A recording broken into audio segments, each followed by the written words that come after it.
जय हिंद। आप सभी का इस प्यारे यूट्यूब चैनल पे स्वागत है। आज की इस कक्षाओं में हम लोग क्लास 12 के हिस्ट्री का एक महत्वपूर्ण टॉपिक है जिसका नाम है नंद वंश, उसके बारे में जानेंगे। पिछले कक्षाओं में हम लोगों ने इससे पहले शिशुनाग वंश के बारे में अध्ययन किया था, तो आज की इस वीडियो में हम लोग नंद वंश का इतिहास थोड़ा सा जानेंगे। अगर आपको पूरा वीडियो चाहिए तो आप कमेंट करें, मैं आपको संपूर्ण वीडियो बना के दूंगा इस चैप्टर के। ठीक है, तो नंद वंश के बारे में आप सभी को पता होगा कि नंद वंश का स्थापना 345 ईसा पूर्व में, ठीक है, हुआ था और 322 ईसा पूर्व तक वह चला था।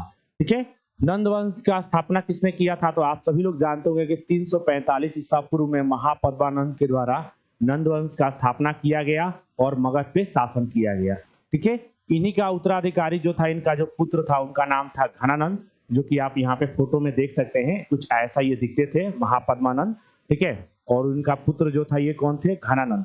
ठीक है, तो यहाँ पे मैं आप सभी को बता रहा था, ध्यान दीजिएगा ध्यान से, कि नंद वंश का स्थापना कैसे हुआ। तो इससे पहले जो मगध पे शासन कर रहा था उस वंश का नाम था शिशुनाग वंश। तो शिशुनाग वंश का जो अंतिम राजा था उसका नाम क्या था? तो उसका नाम था महानंदी। ठीक है, क्या नाम था? महानंदी। और महानंदी की हत्या करके महापद्मानंद ने एक नए वंश का स्थापना किया जिसे क्या कहा गया? तो उस वंश का नाम दिया गया क्या? उसे वंश का नाम दिया गया नंद वंश। ठीक है, और एक बात और बता दूं मैं आप सभी को, सुनिएगा ध्यान से। सिकंदर जब भारत पे आक्रमण करने आया था ना, सिकंदर जब आया था भारत पे आक्रमण करने के लिए, तो सिकंदर जब भारत से वापस जा रहा था 323 ईसा पूर्व में, तो उसका बेबीलोन में मृत्यु हो गया। ठीक है, तो उस समय की बात है, सुनिएगा, उससे पहले की थोड़ा सी बात ये है, ठीक है, कि सिकंदर के भारत आ जाने से पश्चात यहाँ अर्थव्यवस्था फैल गई कि चंद्रगुप्त मौर्य ने चाणक्य की सहायता से मगध पर नंद वंश का समाप्त करके मौर्य साम्राज्य का स्थापना किया।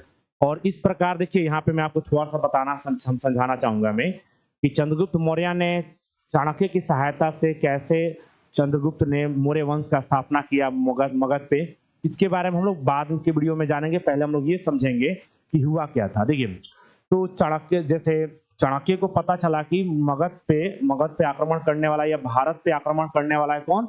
अलेक्जेंडर सिकंदर। तो उसने क्या किया कि जैसे जो राजा था कौन? घनानंद उस समय, तो उनके दरबार में जाके क्या कहा कि महाराज देखिए, हमारे देश पर एक विदेशी यात्री जिसका नाम है अलेक्जेंडर सिकंदर, वो हमारे देश पे आक्रमण करने वाला है, तो उससे बचाव के लिए उन्होंने सुझाव रखा। लेकिन जो जो ये था घनानंद, इन्होंने क्या किया? चाणक्य पंडित का अपमान कर दिया। ठीक है, और अपमान करके क्या कहा? घमंडी आचार्य घनानंद ने, ठीक है, आचार्य से कहा कि तुम एक पंडित हो। ये कह रहा है कौन? ये घनानंद कह रहा है। किससे?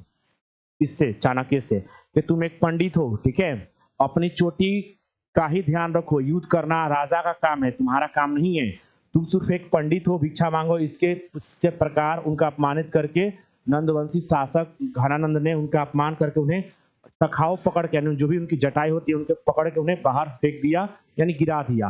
और इस अपमान का बदला लेने के लिए उन्होंने क्या किया? चंद्रगुप्त मौर्य को चुना। ठीक है, चंद्रगुप्त को चुना और चंद्रगुप्त मौर्य की सहायता से मगध पे एक नए वंश का स्थापना किया गया जिसे मगध वंश क्या कहा गया? मौर्य वंश का नाम दिया गया। अगले क्लास में हम लोग पढ़ेंगे, तब तक के लिए धन्यवाद।